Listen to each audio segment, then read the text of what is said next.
Otavalo informa.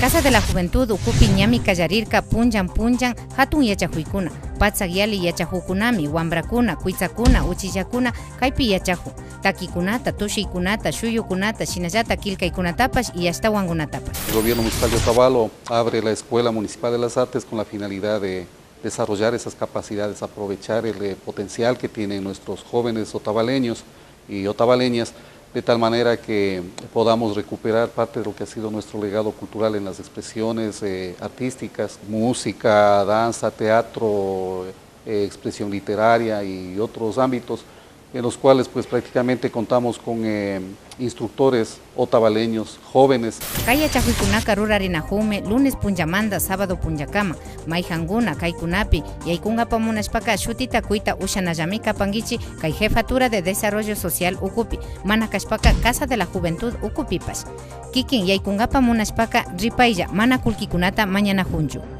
Otavalo, Alcaldía Ucumanda, Ruraykunata Pactachinchi. Publicidad autorizada por el Consejo Nacional Electoral, Código 75.